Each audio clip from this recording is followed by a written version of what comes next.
Quero convidar você a ficar à vontade, participar conosco, ser abençoado com esse tempo de ensino. Amém?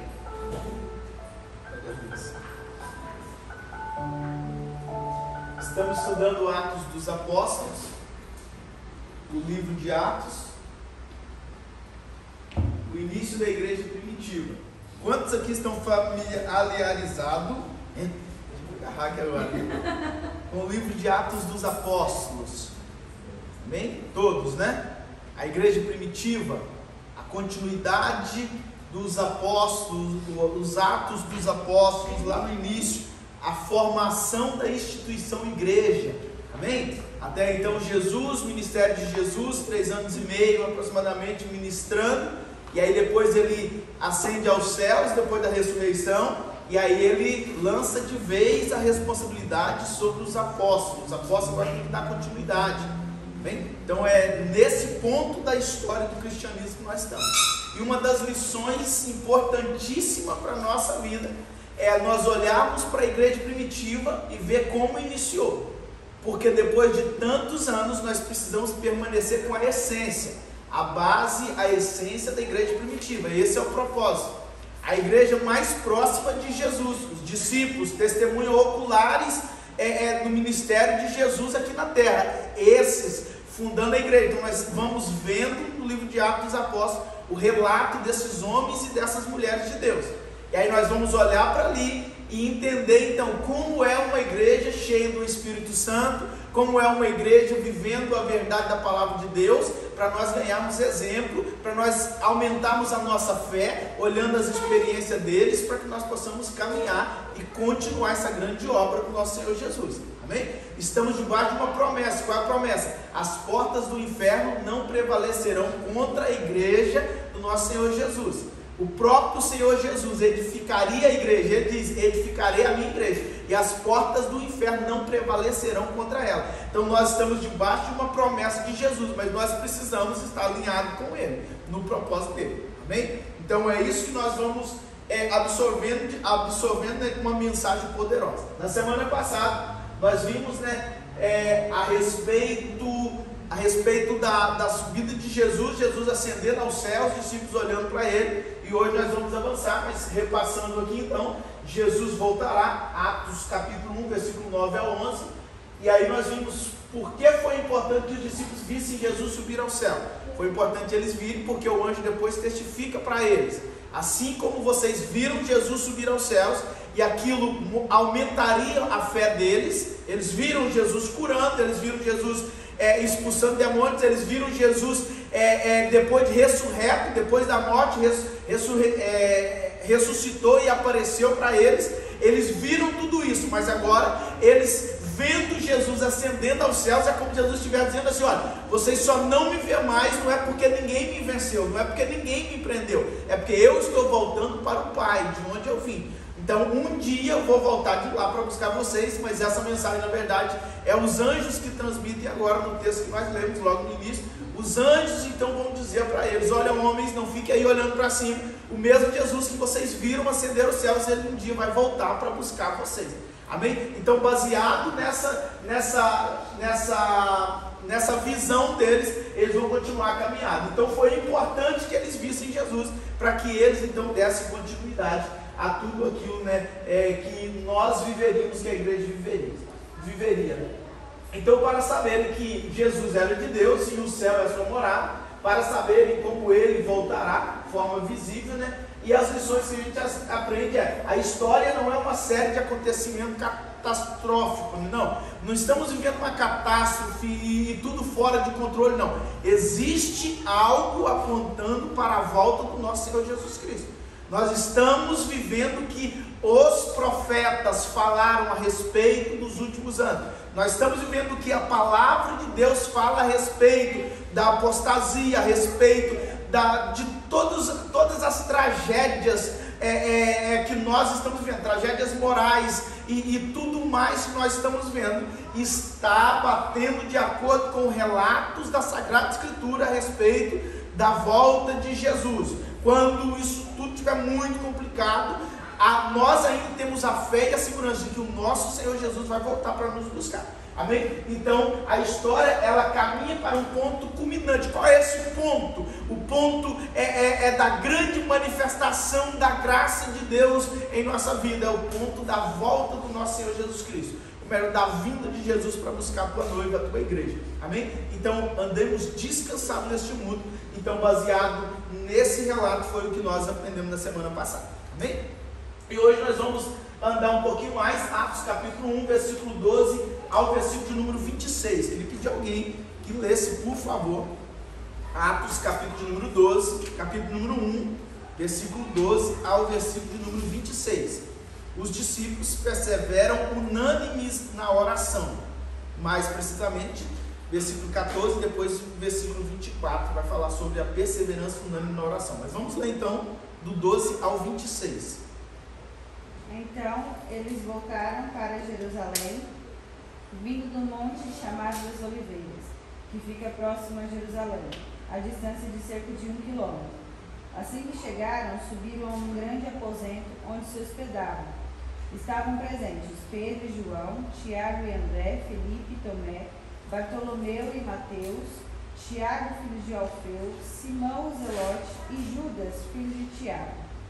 Todos estes perseveravam unânimes em oração, juntamente com as mulheres, com Maria, mãe de Jesus, e com os irmãos dele.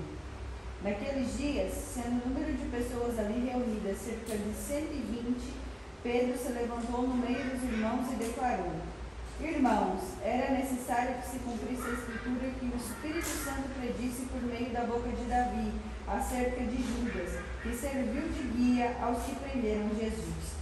Ele foi contado como um dos nossos e teve parte neste ministério. Com o pagamento que recebeu pelo seu pecado, Judas comprou um campo. Ali caiu de cabeça, seu corpo partiu seu meio e as suas vísceras todas se derramaram. Todos em Jerusalém ficaram sabendo desse fato, de maneira que na própria língua deles, essas terras passaram a se chamar Aceldama, que significa campo de sangue. Porquanto, continuou Pedro, está escrito no livro de Salmos: fique deserto o seu lugar, e não haja ninguém que nele habite, e ainda, que outro ocupe o seu lugar. Sendo assim, é preciso que escolhamos um dos homens que estiveram conosco durante todo o tempo em que o Senhor Jesus viveu entre nós, desde o batismo de João até o dia em que Jesus foi elevado dentre nós ao céu. É fundamental que um deles seja conosco testemunha de sua ressurreição. Então, propuseram 2 nomes, José, chamado Barsabás, também conhecido como Justo, e Matias. E orando, afirmaram: Tu, Senhor, que conheces o coração de todas as pessoas, mostra-nos qual destes 2 homens tens escolhido, para assumir a vaga neste ministério e apostolado, do qual Judas se desviou, indo para o lugar que lhe era devido. Em seguida, lançaram sortes quanto a eles, e a sorte caiu sobre Matias. Assim, ele foi acrescentado aos 11 apóstolos. Amém? Amém. Glória a Deus. Então, olha o relato que nós estamos vendo agora. A continuação do versículo aí vai dar muita ênfase, né, sobre a posição de Judas Iscariotes, o que aconteceu com ele, mas o fato agora nós vamos observar com um pouquinho mais de detalhe a perseverança. Amém? A perseverança. Perseverar é persistir. Jesus ensinou os discípulos sobre isso em Lucas capítulo 18, versículo 1 ao 8. Alguém, por favor, pode abrir e ler. Na história da viúva e o juiz iníquo. Então, Lucas capítulo 18, versículo 1 ao versículo de número 8. Estamos focando em perseverança, persistir, perseverar. Lê, por favor. Jesus lhes contou uma parábola para mostrar que deviam orar sempre e nunca desanimar. Em certa cidade havia um juiz que não temia Deus, nem sujeitava a ninguém. Havia também naquela mesma cidade uma viúva que sempre o procurava dizendo: julgue a minha causa contra o meu adversário. Por algum tempo ele não a quis atender, mas depois pensou assim: é bem verdade que eu não temo a Deus, nem respeito ninguém. Porém, esta viúva fica me importunando. Vou julgar a sua causa para não acontecer que, por fim, venha molestar. Então o Senhor disse: ouçam bem o que diz esse juiz iníquo. Será que Deus não fará justiça aos seus escolhidos, que a Ele clamam dia e noite? Embora pareça demorada em desfalecê-los, digo a vocês que depressa lhes fará justiça. Contudo, quando o Filho do Homem vier, será que ainda encontrará fé sobre a terra? Amém. Somente até aí. O foco é a lição de Jesus aos discípulos falando sobre perseverança. Temos uma grande lição de Jesus nesse texto, ensinando os discípulos sobre a persistência, perseverar, persistir na oração. Um dos exemplos citados por Jesus, e é exatamente isso que Jesus está falando, sobre orar. Para quê? Qual o propósito dessa persistência? Por que devemos ser persistentes? Por que Jesus embutiu tanto essa ideia de persistir, perseverança? Então, quando nós olhamos para Jesus e começamos a ver Jesus falando sobre a necessidade da persistência, a primeira coisa que nós temos que entender é o quê? É que não vai ser fácil, não vai ser rápido, não vai ser de uma hora para outra. Há uma necessidade de nós continuarmos no local persistindo. O que é que o texto aqui nos disse em Atos capítulo 1, versículo 12 ao versículo de número 26, mais precisamente 14 e o versículo 24, a persistência, a perseverança deles na oração. Eles estavam debaixo de uma promessa, sim ou não? Sim. Jesus tinha prometido para eles: vai até vocês serem revestidos do poder. Só que lá eles entenderam a necessidade baseada em todos os ensinamentos de Jesus. Não era simplesmente ir para lá, dobrar o joelho, cruzar os braços e vão ficar esperando, não. Há uma necessidade de quê? De persistir em oração até que do alto eles fossem revestidos de poder. Então a persistência, a perseverança, ela é uma ferramenta que todos nós devemos ter, e no ministério isso é muito importante. Nós não podemos desistir nos primeiros anos que a promessa não se cumpriu, nem nos próximos, nem no seguinte, não. Nós temos que estar sempre posicionados no local do cumprimento da promessa de Deus. A gente nunca sabe o que é que Deus está esperando ao nosso respeito, qual é o tempo, qual é o comportamento. Então o que nós precisamos entender de forma clara e absoluta sobre a base dos ensinamentos de Jesus é que a perseverança, a persistência, ela deve fazer parte do cristão. Ela fez parte da igreja primitiva. Irmão, e quando nós olhamos para essa ênfase dada no início do texto, nós estamos falando de pouquíssimo tempo que eles persistiram ali até serem revestidos do poder do Espírito Santo. Depois que o Espírito Santo desce, eles então dão continuidade à pregação do Evangelho e continuam persistindo, perseverando na promessa da volta de Jesus. E Jesus até hoje não voltou, mas eles, ou seja, a igreja, o cristianismo, deve continuar na espera dessa grande promessa, porque ele pode até tardar, mas não falhará. A Bíblia é muito clara em dizer isso. Então a perseverança é fundamental, e eu creio estar intimamente ligado a esse tempo de espera para a volta de Jesus. Porque os nossos avós já falavam sobre isso, os nossos pais falavam sobre a volta de Jesus, sobre a iminência da volta de Jesus. A igreja primitiva pregava sobre a iminência da volta de Jesus.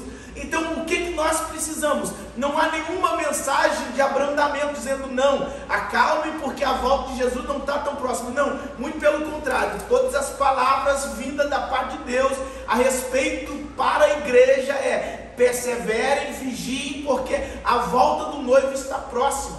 Então quando nós olhamos para esse texto, a ênfase aqui não é só para o início da igreja primitiva. A ênfase aqui em perseverança é porque ela é uma chave, ela é uma arma que a igreja necessita. É uma arma que não era necessário só para início do ministério, era uma arma necessária para toda a vida, para todos os últimos dias da humanidade na face da terra. A perseverança, persistir, perseverar, unânime na esperança e na convicção da volta de Jesus. Amém? Então quando nós olhamos para isso aqui, essa lição poderosa, ela tem que ser derramada sobre o nosso coração. Amém? Por que os discípulos devem perseverar ou persistir? Nós vamos ver mais alguns pontos aqui para nós analisarmos. Para manter o enfoque na fonte que é Deus e não somente no resultado. A perseverança na oração vai fazer com que a nossa mente esteja sempre voltada para Deus. Irmãos, e é impossível chegar na presença de Deus e continuar pensando na gente. É impossível a gente se aproximar de Deus e continuar pensando nas nossas necessidades. Quando nós aproximamos de Deus, o que nós podemos ver de relatos das Sagradas Escrituras é diante de Deus, o que se ouve é santo, santo, santo é o Senhor dos Exércitos. O que se vê diante da presença de Deus são 24 anciãos, a visão que o apóstolo João tem a respeito do céu, dobrando, curvando-se perante Jesus e declarando a santidade, a beleza e o governo e o poder de Deus. Então, quando nós olhamos para isso, está próximo, focado. Então, a perseverança na oração nos leva para perto de Jesus. E quando a gente persevera, o foco deixa de ser só o resultado. Aí o foco passa a ser o relacionamento. É isso que Deus, Ele tanto quer. Às vezes, e isso aqui é importante, são chaves, às vezes Deus segura uma bênção para que nós possamos nos aproximar mais dele. Às vezes Deus está ali querendo já derramar, mas Ele está, é como se convidando, vem, chega mais perto, que eu quero mais intimidade, eu quero desfrutar de um relacionamento. Então, quando nós entendemos isso aqui, fica muito mais simples para nós compreendermos a necessidade de nós perseverar.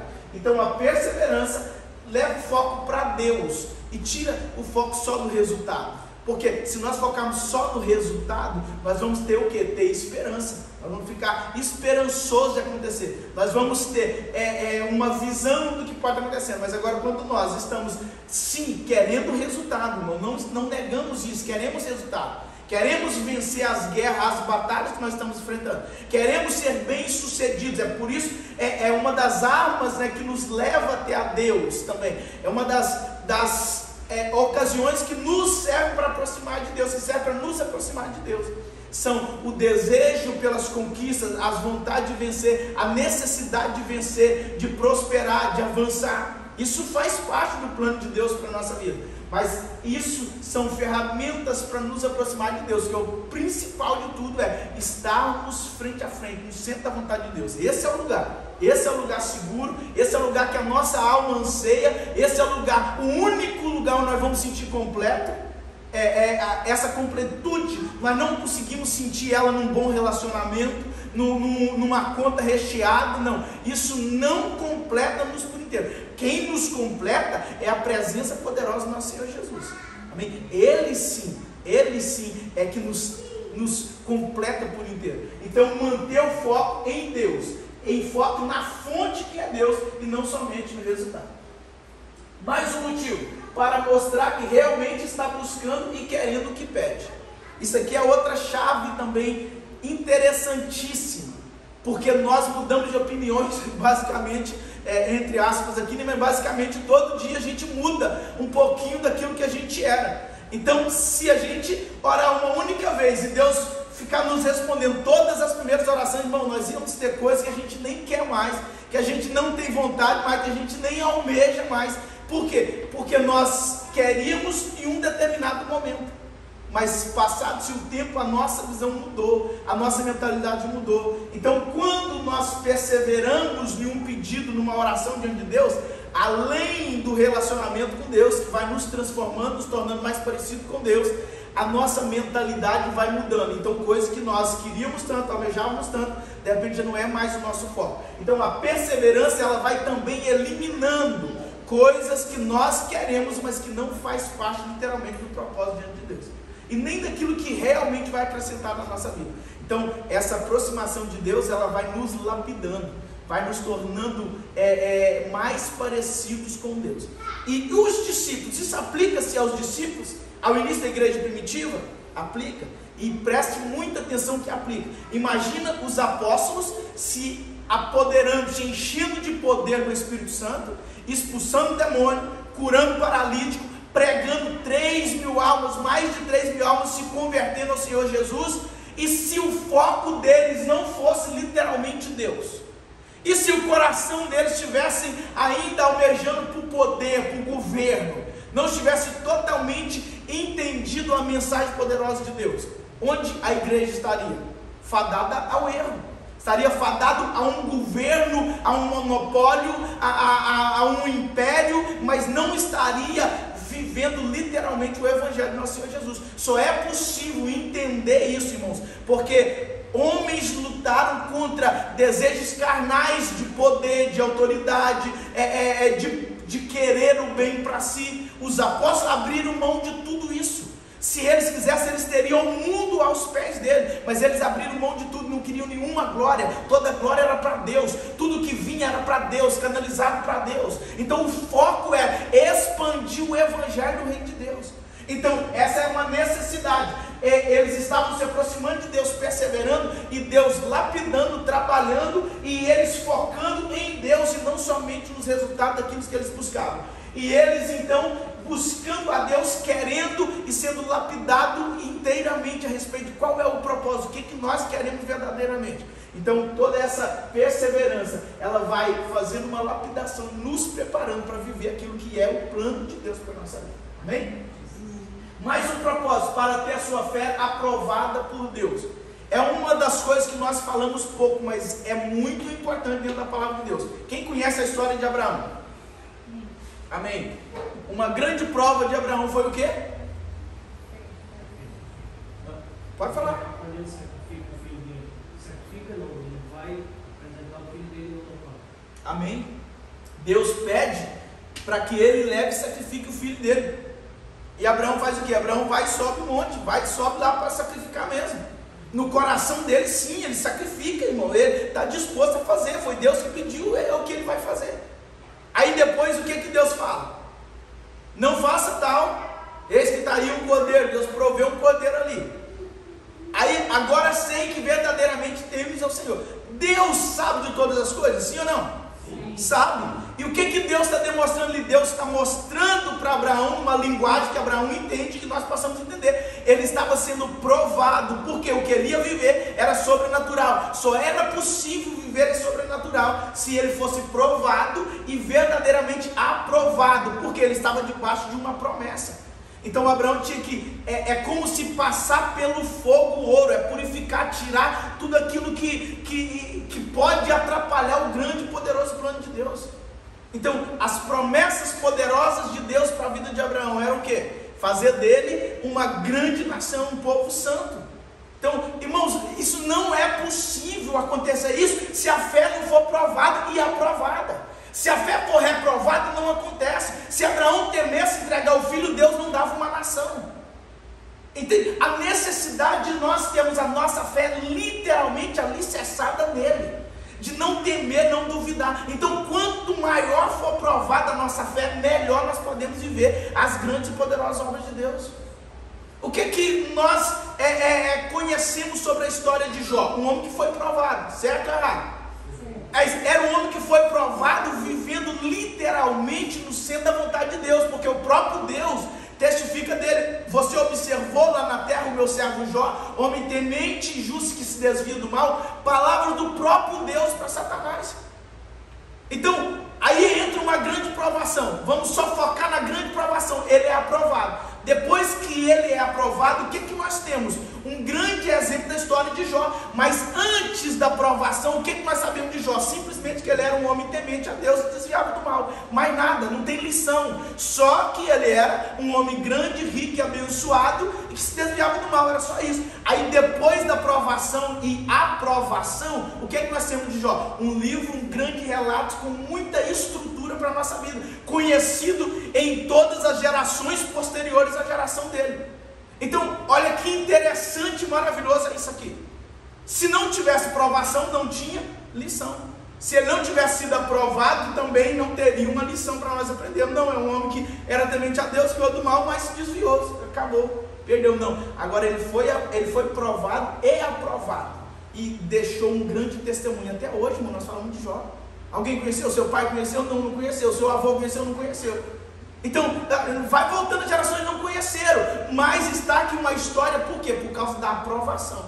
Então, quando nós entendemos isso aqui, para a fé aprovada, ter uma fé aprovada diante de Deus, é que vai nos levar a viver as grandes obras poderosas de Deus. Não, Deus não vai entregar, Deus não vai cumprir e fazer coisas extraordinárias se não nos purificar, se nós não formos purificados. E como que é essa purificação? Essa purificação é na prova. É você mostrar que verdadeiramente ama a Deus por aquilo que Ele é, não por aquilo que você está tendo. Não é essa a grande prova lá? Satanás vira para Deus e fala: mas desviar do mal, ser justo, ser temente ao Senhor, o Senhor enchendo ele de bênção, né? Assim fica fácil. É isso que Satanás está falando diante de Deus, lá no primeiro capítulo de Jó. É isso que ele está colocando. Assim fica fácil. Então, quando nós somos aprovados e nós então ganhamos autoridade para nós podermos andar e viver e receber o cumprimento da grande promessa de Deus. Então, quem tem promessa de Deus aqui? Amém? Glória a Deus, todo mundo. Vamos para a mão, irmão. Sei que você tem promessa de Deus. Amém, glória a Deus. Então, você não quer a segunda parte, né? Entendi. Irmão que não quer a segunda parte.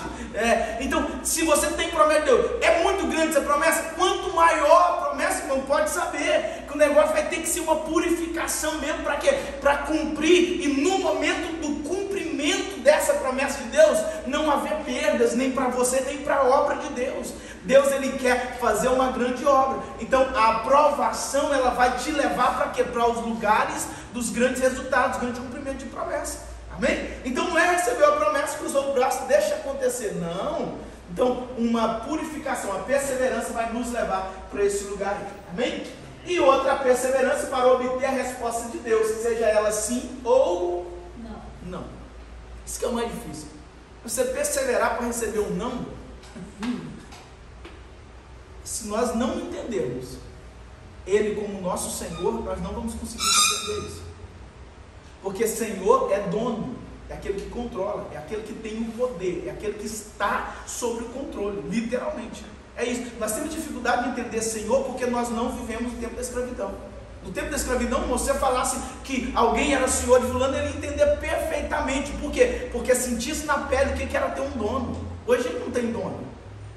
Não tem, nem os pais hoje não conseguem. Até porque se o pai começar a se impor muito, tem um conselho, né? Aqui não sei como é que fala, mas no Brasil é tutelar, né? Conselho tutelar, ou é aqui. Eu estou meio perdido nos termos de lá aqui, eu estou meio perdido já. É no Brasil, conselho tutelar, aqui é o quê? Termo aí que cuida das crianças, vigia, fica monitorando. Vara da infância, da juventude, então é alguma coisa assim. Então, nem os pais têm grande autoridade mais, assim, não, irmão, não, entenda isso aqui. Eu estou falando que se você quiser ser dono, você pode até ter problemas, inclusive, com esses órgãos aí que anda fiscalizando. Então, por quê? Porque nem é sábio também aplicar exatamente essa palavra aqui a respeito de ser dono. Então, mas vamos focar aqui no que nós estamos entendendo. Só vamos entender bem o não da parte de Deus se nós entendemos que Ele é Senhor, que Ele sabe o que é melhor para nós. Se não entendemos isso, nós não vamos conseguir, nós vamos ficar de bico com Deus. Aí Deus está fazendo a gente de biquinho torcido para Deus, dizendo: mas eu orei e Deus não fez.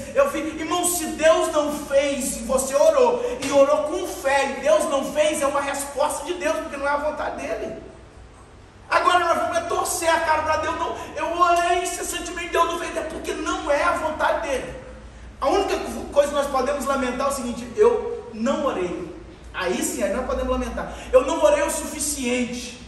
Eu não orei, não ativei a minha fé verdadeiramente para alcançar. Aí nós podemos lamentar: eu não recebi de Deus, porque eu não orei. Agora, se eu orei e fui valendo a oração e deu errado, glória a Deus, é porque é uma resposta de Deus. O não dele também é uma resposta e tem que ser eficaz na nossa vida. Então a perseverança na oração vai nos fazer ficar tranquilo em relação a isso, porque se a gente não perseverar, a gente vai chegar lá na frente, recebe um não, a gente vai ficar frustrado. E se eu tivesse orado mais, se tivesse perseverado, não. Então entra numa linha de oração de perseverança diante de Deus. Se não responder, ou se ele responder negativamente, fica descansado, porque o nome dele vai ser glorificado. Deus não fica devendo nada para ninguém. E Jesus, ele diz de forma muito clara: ora ao meu Pai em secreto, e o meu Pai que ouve em secreto vai fazer o quê? Te recompensará. Ele é um Deus de recompensa. Então não pense que você perdeu tempo. Não pense que você perdeu o tempo quando você orou e não teve uma resposta do jeito que você queria. Então você orou e teve uma resposta negativa, amém, faz parte da vontade de Deus, desde que você tenha orado com fé, amém? Então a perseverança vai nos levar à segurança quando as respostas também forem negativas, amém? Então esses 4 pilares aqui a respeito da perseverança: focar em Deus e não no resultado que nós estamos orando, mostrar que realmente nós queremos aquilo, que a nossa ideia não foi mudada, e também para termos a nossa fé aprovada por Deus, e por último, não menos importante, entender e ter a confiança de que a resposta, seja ela sim ou não, ela veio da parte de Deus, e nós vamos continuar a caminhada feliz com Deus e partindo para uma outra batalha, em busca de uma outra vitória. Amém? Essa deve ser a vida do cristão, essa deve ser a caminhada com Deus. Então a perseverança unânime na oração que os discípulos viveram foi fundamental para que a igreja ela tivesse continuidade, para que não houvesse desistência, para que verdadeiramente eles fossem alinhados com a vontade de Deus. Amém?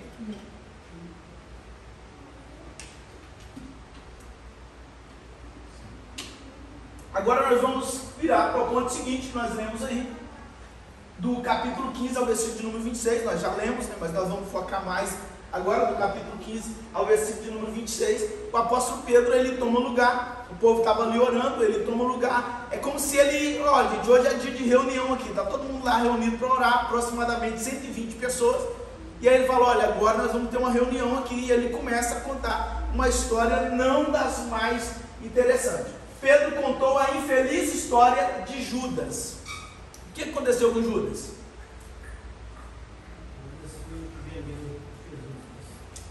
Amém? Traiu Jesus e vendeu Jesus. Vendeu literalmente, né? Traiu. Por dinheiro ele entregou onde Jesus estava. Lembrando que Judas era o que? Era discípulo, era um dos 12. Onde Jesus ia, ele estava junto, ele sabia dos planos, dos caminhos onde estava. Então ele vende Jesus, ele vende essa entrega. Por quê? Porque o povo estava procurando matar ele, né? Os líderes religiosos estavam procurando prender e matar ele, mas não conseguia. Não conseguia por quê? Não é porque Jesus escondia, não. É porque ele estava sempre no meio da multidão. Aí eles tinham que encontrar uma estratégia, um local propício, onde estivesse longe da multidão. E por que longe da multidão, irmão? Porque a multidão estava vendo os milagres de Jesus. Então prender Jesus no meio da multidão era arrumar confusão, né? Então tinha que ser um lugar mais reservado. E aí Judas, então, Iscariotes, ele vai lá e entrega Jesus. Nós conhecemos bem a história. Mas agora, nesse ponto aqui, a história triste que Pedro está contando, qual é a história? Que Judas não fez dinheiro, ele compra no terreno, e ele sofre uma queda nesse terreno, claro, o corpo dele parte ao meio, e a Bíblia relata que as vísceras dele se espalharam. É exatamente esse. É isso que nós lemos no texto. Quem aqui já leu na Bíblia que Judas tinha se enforcado? Não lembra? Já leu. Você leu. Ok.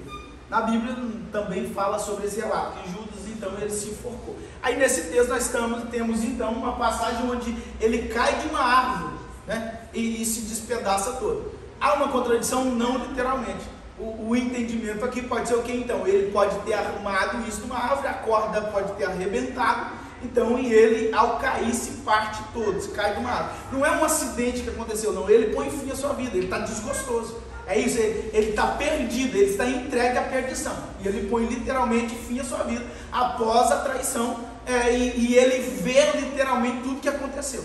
Então por isso que alguns, eu citei na semana passada, alguns ponderam que o intento de Judas Iscariotes ao trair é porque ele não tinha entendido verdadeiramente a mensagem de Jesus.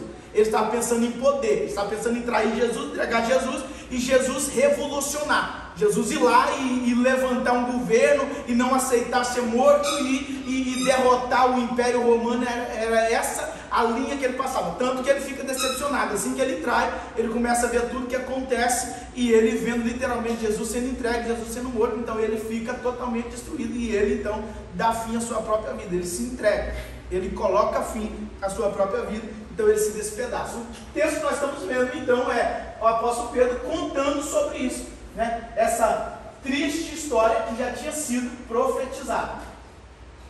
Contou a infeliz história mostrando que ele tinha traído Jesus, como o Velho Testamento tinha profetizado. No texto que nós lemos fala a respeito de Davi, e temos um texto em Salmos de número 109. Amém? Queria pedir que alguém lesse, por favor, os primeiros versículos de Salmo 109. O texto que nós lemos agora fala literalmente sobre Davi, assim como Davi prediz que outro tomaria o seu lugar. Amém? Então lembrado aí, acabamos de ler o texto sobre isso. Agora nós temos Salmo 109, então pode ser do versículo 1 ao versículo 8, se não me falha a memória. Ó Deus é quem adoro.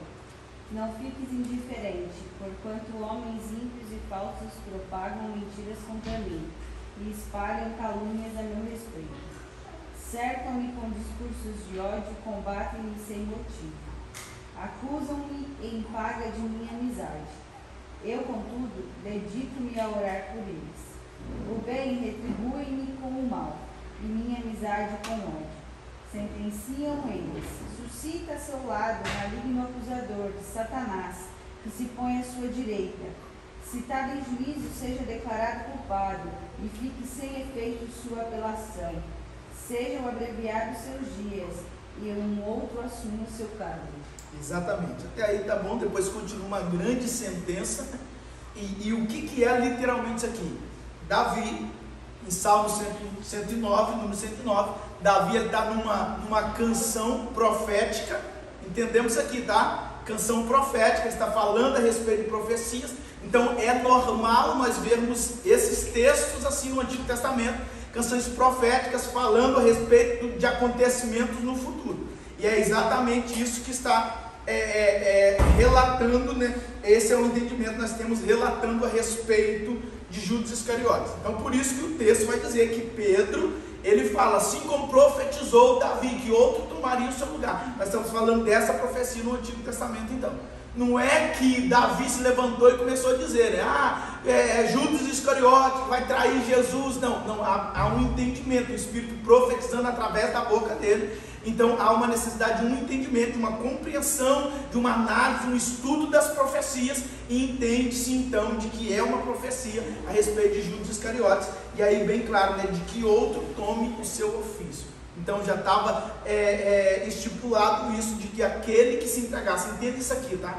Não é Judas Iscariote que estava condenado e ele seria daquela maneira. Nós não cremos nisso. Nós cremos que o quê? De que existia um lugar, sim, existia um filho da perdição. E Judas deu lugar no coração para o diabo habitar no coração dele e levar ele para essa condição. Amém? Então nós não cremos de que está pré-estabelecido em predestinação dessa maneira. Não, nós cremos em uma opção de escolha, que se você não decidir, não escolher os caminhos do Senhor, você então estará condenado. Então há uma condenação pela condição. Amém? Então quando nós olhamos para os textos da palavra de Deus, assim como salvação também, não há uma predestinação para salvo, há uma predestinação de salvação para quem estiver em Cristo Jesus, seja ele A, B ou C. Quem está em Cristo Jesus está predestinado a viver a eternidade.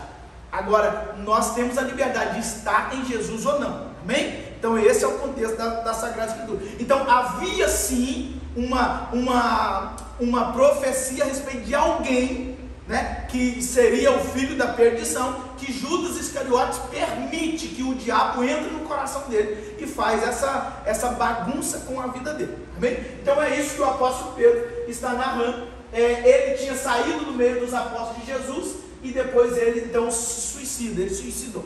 Então ele saiu, mostra que o que? Que ele sempre esteve, tá? Jesus, não é que Jesus não aceitou, Judas Iscariote, ele esteve inserido. E o estar inserido aqui, irmão, nós temos que entender literalmente, não é alguém que se fez, porque senão o texto ia relatar isso. É alguém que verdadeiramente estava no propósito e se perdeu. Isso é muito importante para a nossa vida.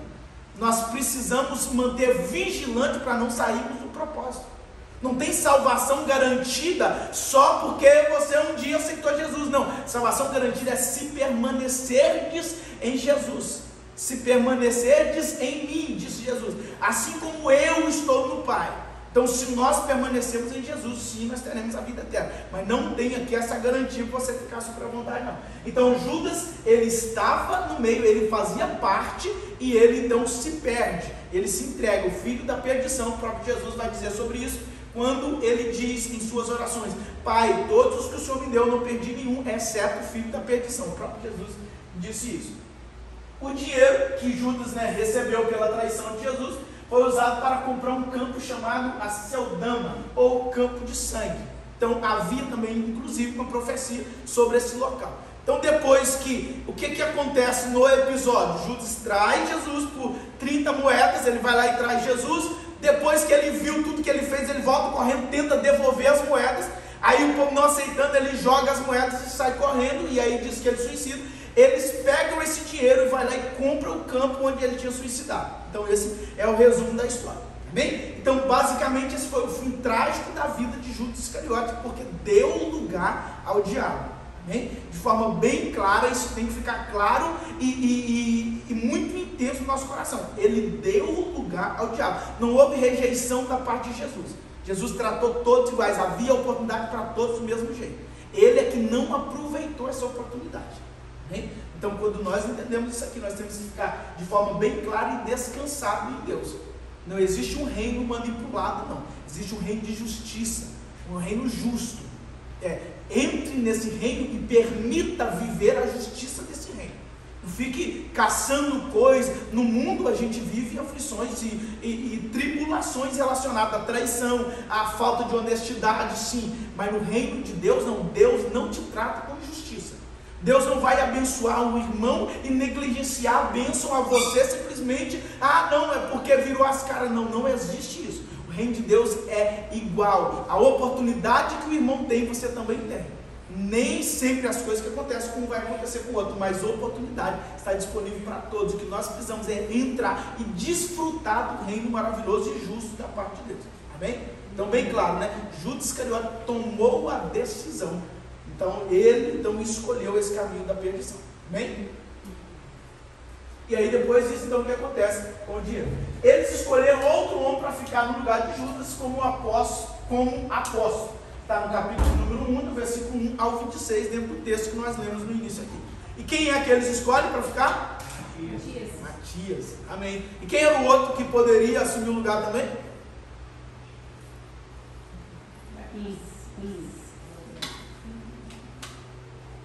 Foi 2, não foi? Foi. Aí escolheram Matias. José, conhecido como o Barsabás. Mas conhecido como o... Tinha um apelido, o Justo, isso aí, o Justo. Irmão, agora entra Matias e o Justo para poder...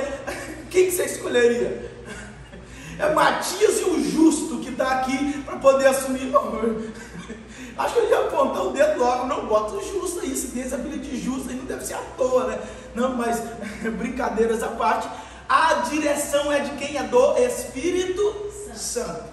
É isso que eles fazem. Eles pedem orientação ao Espírito Santo, orientação a Jesus, para saber quem deveria, então, assumir o lugar. Eles consideraram duas pessoas, José, Barsabás, né, ou Justo e Matias. Eles oraram e fizeram um sorteio para escolher um dos dois. Matias foi escolhido para tomar o lugar de Judas como o 12º apóstolo, então. Então, o que eles estavam fazendo era recompondo aqui. Não havia e não há relato de uma obrigatoriedade de ter que ser os 12 apóstolos, tal. Mas, nesse tempo, nós estamos falando de um tempo onde o governo romano estava muito bem estabelecido, estavam vivendo nesse império, na verdade não um governo, um império romano estabelecido. A igreja estava enfrentando grandes dificuldades, ou seja, a população de Israel, grande dificuldade. A população de Israel já tinha uma mentalidade, os israelitas, os judeus tinham uma mentalidade de como eram os conselhos, lembra das sinagogas, os saduceus, que Jesus tanto fala sobre eles, os fariseus. Os fariseus eram considerados doutores das leis, junto com os saduceus, eram homens religiosos. Então o povo judeu já tinha uma ordem de como que era funcionado as coisas, como que as coisas funcionavam. Há um conselho, há isso, há aquilo, há um número, há tudo. Então o que está acontecendo aqui é uma recomposição daquilo que o próprio Senhor Jesus estabeleceu. Junto com isso, há uma outra figura muito importante. Quem pode lembrar lá no Antigo Testamento? Fala sobre os filhos de Jacó, as 12 tribos de Israel. Então há uma simbologia também que é muito importante sobre o número 12. Então as 12 tribos de Israel, nós temos 12 filhos de Jacó. Então Jesus escolhe os 12 e eles querem dar continuidade então dessa maneira, por isso uma reposição. Agora o que é muito importante aqui, nós já vamos caminhando para poder encerrar também. O que é muito importante aqui são as condições que eles colocaram para que alguém pudesse candidatar para ser inserido no meio deles. Então, antes de orar pedindo a Jesus, para que Jesus dê uma resposta, eles tiveram que fazer alguma coisa, tiveram que fazer uma seleção, tiveram que observar. E eles falaram qual era, então, como é que fala? Qual era? Os requisitos, palavra bonita que me fugiu. Quais eram os requisitos para que pudesse estar ali? Quem lembra? Nós já lemos agora em pouco um texto aqui. Você fez do Espírito Santo? Não, o Espírito Santo ainda não tinha sido derramado. Dá bom testemunho. Tinha que ter sido testemunha, seguia Jesus desde o batismo de João até... Amém? Encontra aí dentro do texto que nós lemos aí, do capítulo 1 mesmo, 20. Leia, por favor. Portanto, é necessário que, dos homens que nos acompanham, todo o tempo em que o Senhor Jesus andou entre nós, começando no batismo de João, até o dia que foi tirado do nosso meio e levado às alturas. Amém? Havia aproximadamente 120 pessoas ali.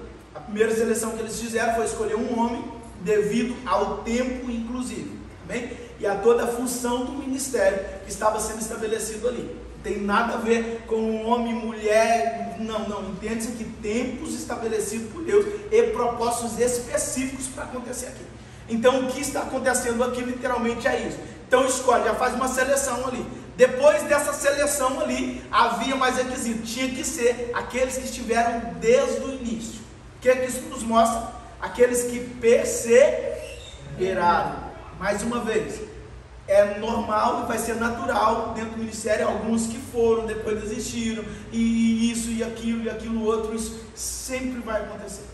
Tá? Não preciso ficar escandalizado com isso. Há muitos, desde a igreja primitiva. O próprio apóstolo Paulo fala sobre um homem em uma das suas cartas, sobre Demas, e ele, em uma das cartas ele fala sobre Demas, o amado, que é um companheiro que está junto no ministério. Aí numa outra carta ele já vai dar nome a Demas de novo, e ele coloca de forma bem clara: Demas, tendo amado mais o presente século do que a glória vindoura, nos abandonou. O apóstolo Paulo fala de forma muito clara sobre isso. Então não se preocupe com as pessoas que se desviaram do ministério, que pararam. Não é porque a igreja não tem poder, não é porque o Espírito Santo já não faz, mas não é porque sempre teve pessoas que iniciaram e se perderam, não permaneceram firmes, assim como Judas Iscariotes também.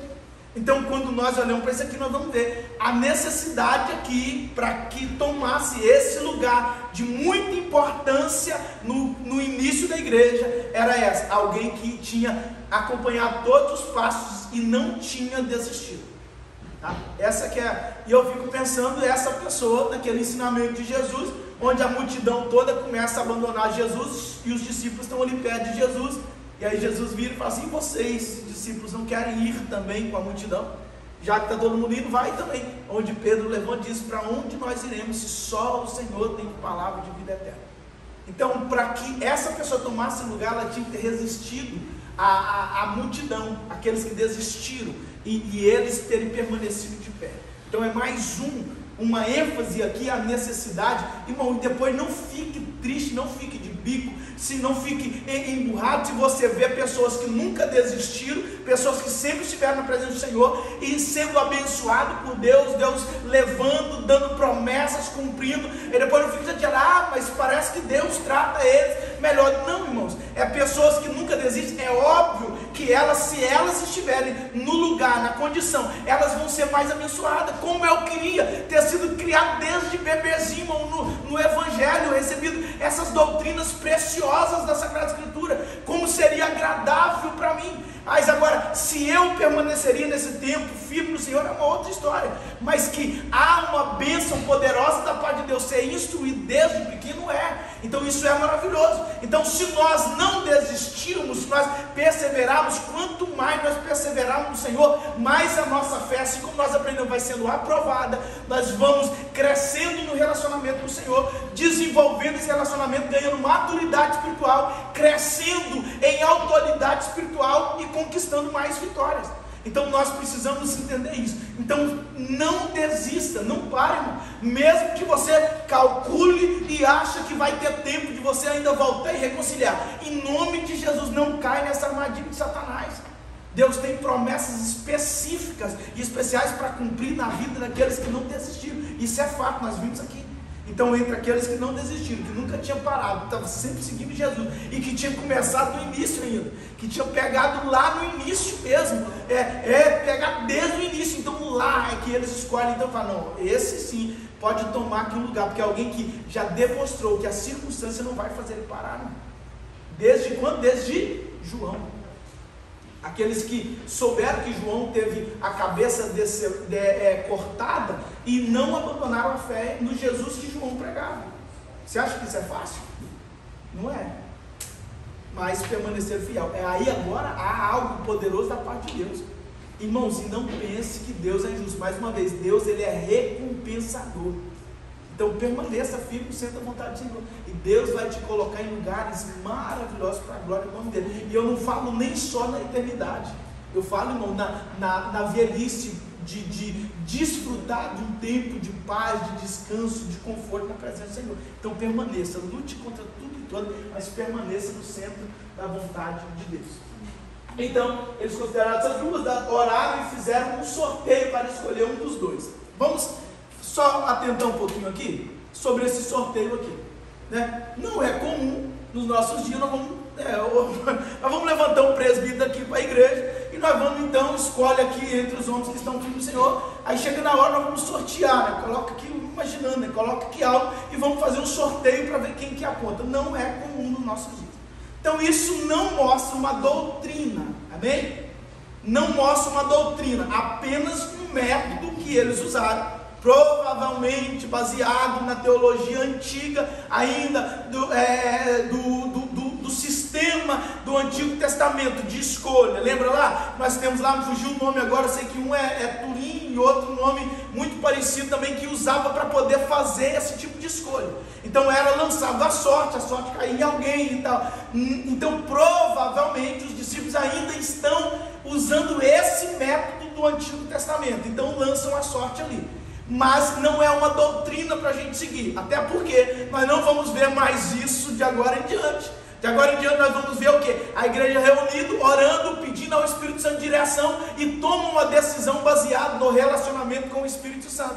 E a partir disso nós temos vários exemplos. Um concílio que acontece no capítulo número 15 de Atos, nós vamos falar sobre ele, quando eles estão decidindo ali a respeito de algumas coisas sobre a igreja, sobre o judaísmo, se permanecia no cristianismo, o costume e tal, e eles vão dizer da seguinte maneira: nós sentamos e pareceu-nos bem a nós e ao Espírito Santo. Então nós vamos ver também relatos dos líderes chegando, chamando outros homens de Deus, orando, impondo as mãos e enviando eles para missões. Nós vamos ver o próprio estabelecimento dos diáconos na igreja, mais uma visão muito parecida. Escolhem homens cheios do Espírito Santo, aí sim, cheios do Espírito Santo, que sejam separados para fazer a obra de Deus. Então eles escolhem, oram e ungem esses homens para diácono. Não tem mais sorteio. Então quando nós olhamos para isso aqui, não se trata de uma doutrina, se trata provavelmente de um costume, que eles precisavam escolher alguém, tinha dois bons candidatos, então escolhe ali dentro daquilo que eles estavam fazendo, determinando, amém? Então não é algo para a gente seguir, irmãos, não siga, você tem a presença do Espírito Santo, amém? Então é relacionamento com o Espírito Santo, intimidade com o Espírito Santo vai poder revelar no teu coração. Eu estou rindo porque eu estou imaginando os irmãos jogando cara e coroa, né, para ver. Ora aí depois, Senhor, eu não sei se eu vou, se eu não vou, cara ou coroa. Se der cara eu vou, se der coroa eu fico. Não, em nome de Jesus, irmão. Relacionamento com o Espírito Santo. O Espírito Santo faz o quê? Ele testifica com o nosso Espírito. Há um relacionamento, irmão. Então, há uma testificação com o nosso Espírito. Pastor, mas não está tão claro para mim. Irmãos, na brecha diante do Senhor, na brecha no altar, em oração, aquilo que está pulsando mais forte, quando você está mais perto de Deus, normalmente é a voz do Espírito Santo, porque mais perto de Deus, menos a carne vai ter autoridade, mais distante de Deus, mais a carne vai ter poder e autoridade. E exemplificando aqui de uma forma mais tranquila, você está num tempo de oração e está passando por você está passando por uma tribulação na sua vida financeira. Aí você quer tomar uma decisão se vai embora para o outro país ou se permanece onde você está. E aí vamos lá, imaginando, você acorda de manhã, dobra o joelho, firme no Senhor e está ali orando, aí você sai daquela oração desse jeito: eu vou permanecer, vou vencer, meu Deus vai me dar a vitória. Aí você chega no trabalho, começa a apanhar de um lado, do outro, aí chega no final do mês, você tem que pagar a conta, não tem dinheiro para pagar a conta. Aí você vai começar, o coração meio atribulado: nossa, eu não sei se eu tenho que ir, se eu tenho que ficar. E aí de repente, não, eu acho que eu vou ter que ir mesmo, porque lá está melhor. Aí você liga para um, ele vai falando: nossa, lá está melhor e tal. O que está mais forte quando você está mais perto de Deus? Era para ficar, não era para ir. E o que está mais forte quando você está mais longe, mais atribulado, mais angustiado? É a vontade de ir. Então aí nós já definimos o que? Perto de Deus não há vontade de ir, há vontade de ficar. Então o Espírito Santo testificando com o nosso espírito, fortalecendo o nosso espírito.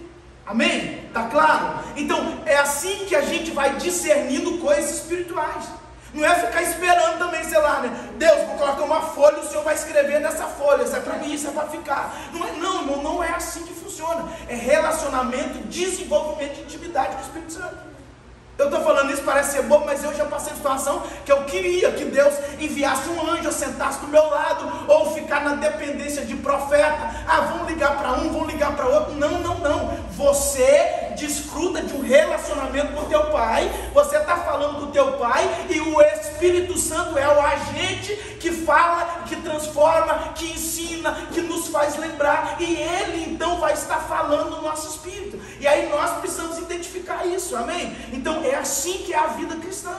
Então é assim que nós vamos caminhando com Deus. Por isso que nós vamos ver os apóstolos falando no capítulo número 15, nós vamos chegar lá, mas deixa eu, porque casa muito bem com isso aqui. Pareceu-nos bem a nós e ao Espírito Santo. Quando eu coloco essa palavra pareceu-me bem a nós, eu estou colocando o quê? Eu não recebi uma certeza absoluta aqui e tal, mas parece-me muito bem, e nós confiamos, e então vamos validar essa opção aqui. É isso que eles estão falando.